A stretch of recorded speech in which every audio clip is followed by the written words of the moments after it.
Hey, little buddy. All right, so the adventures didn't go so well today. Apparently, I didn't know how to videotape a lot of it. I used too slow of a frame speed or something because it was just choppy the whole time. So, um, we'll go ahead and cook dinner. I'll let you watch me cook some deer steak, country fried deer steak with some mashed potatoes, and then we'll make a gravy too. All right, so let's get to cooking. All right, little buddy, I'm back. Got me some peeled potatoes.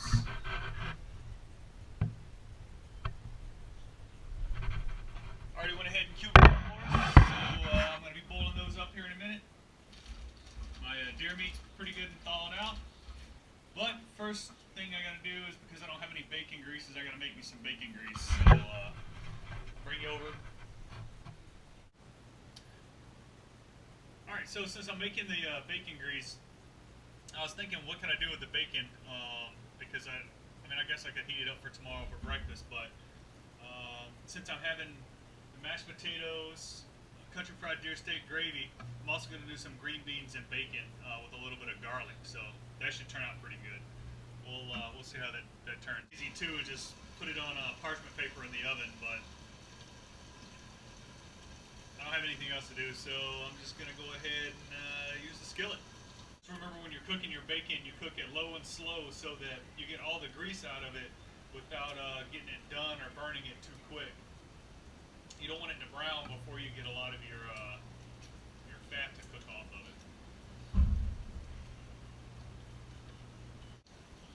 Another thing to remember about your bacon is it's done before it crisps up in the pan. If you cook it till it's crispy in the pan, it's burnt. All right. So you get it till it starts getting a lot of like really tight bubbles on top. That means a lot of it, the grease is already cooked out of it.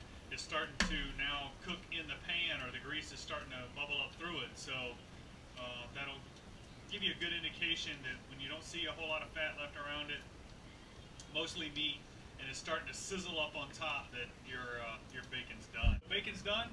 We got enough grease for the gravy. Awesome. This is what a gift. Alright, hopefully you can kind of see what I'm doing. I got my ground deer meat, or cubed deer meat, and since it is cubed deer, right, there's not really big pieces. It's just the kind of little, like, just cuts and chunks of the tougher meat of the deer that has been cubed up. If you buy, like, cubed beef,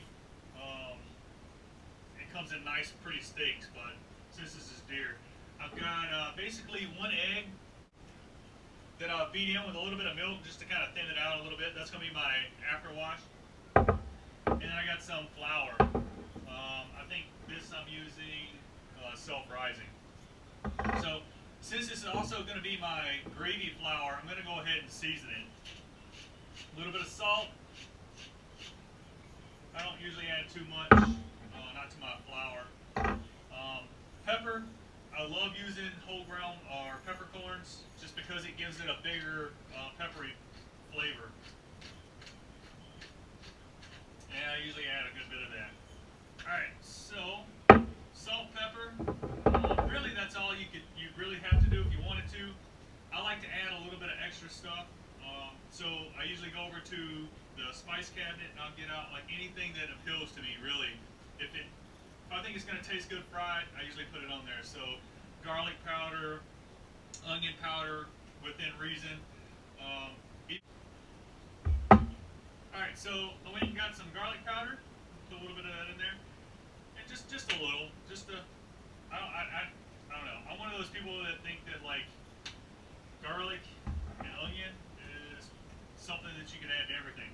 And I got a little Creole seasoning. Now remember, I'm going to make a light gravy for this, or milk gravy, so you might not want to add a whole lot of Creole seasoning because it will have a little bit of effect on your color of your gravy, but I like a little bit of the zip from the Creole seasoning. Just got to remember, Creole seasoning is pretty potent, so it will add quite a bit to it. Nice little fork, just to kind of mix it up. And because you're putting in a lot of flour, you're not going to get a lot of seasoning on your meat. If you want to season your meat prior to, you can. find that it's really not needed because I'm going to dip it, double dip it, and then all the seasoning that I put in the flour is going to be in there. So we'll start off with a pretty decent piece. So here I'm going to go ahead and flour it. Alright.